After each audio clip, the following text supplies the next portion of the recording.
দিনটা ছিল দ্বাদশী, আর সেদিন আমরা সবাই মিলে গিয়েছিলাম মামার বাড়ি। তোমাদেরকে আগেই বলেছি, দশমী আর একাদশীর দিন মা বাড়িতে ছিল না। মা সেই দিনগুলোতে মামার বাড়িতেই ছিল।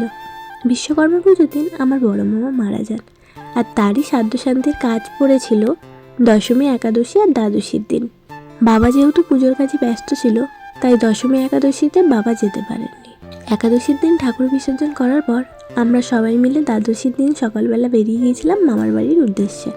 এবার এখানে অনেক সবাই হয়তো বলবে, মামা মারা গেছেন আর দিদি এখানে শ্রাদ্ধবাড়ির ব্লগ বানাচ্ছে। না, তেমন কোনো ইচ্ছে আমার নেই, আর ভবিষ্যতেও তেমন কোনো ইচ্ছে আমার থাকবেও না। তাই এই ফালতু ধারণা থেকে তোমরা বের হয়ে যেতেই পারো। এই ভিডিওটা বানানোর আমার একটা উদ্দেশ্য আছে। আমি আমার জীবনে এমন অনেক কাজ করেছি যেটার জন্য অনেক মানুষের কাছে শুনতে হয়েছে লোক কি বলবে। তো লোক কি বলবে এই প্রসঙ্গে এই ভিডিওটা বানানো। লোক কি বলবে, তাই তো? কি বলো তো, তুমি মরে যাওয়ার পর না, লোক তোমাকে মনেও রাখবে না।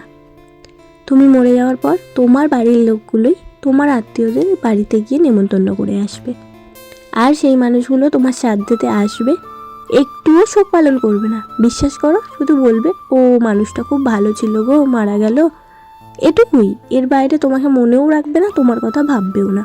আর সব থেকে বড় কথা হলো, তোমার শ্রাদ্ধেতে তারা আসবে, খাবে, খাবার বদনাম তো করবেই, তার সাথে আবার বলে মাছের পেটিটা দিন, দুটো মিষ্টি দিন, এরম চেয়ে চেয়ে খাবে। এর বাইরে লোক আর কিছুই বলবে না। তাই বেঁচে থাকতে জীবনটাকে এনজয় করুন, নিজের জন্য বাঁচুন, নিজের কথা ভাবুন। লোক কি বলবে সেই কথাটা বাদ দিয়ে, লোক তুমি ভালো করলেও কথা বলবে, খারাপ করলেও কথা বলবে, তুমি উন্নতি করলেও কথা বলবে। তুমি উন্নতির সময় যখন ভেঙে গিয়ে হাজারটা মানুষকে পাশে চাইবে, তখনও লোক তোমার পিছনে কথাই বলবে, সাপোর্ট হয়ে কেউ দাঁড়াবে না।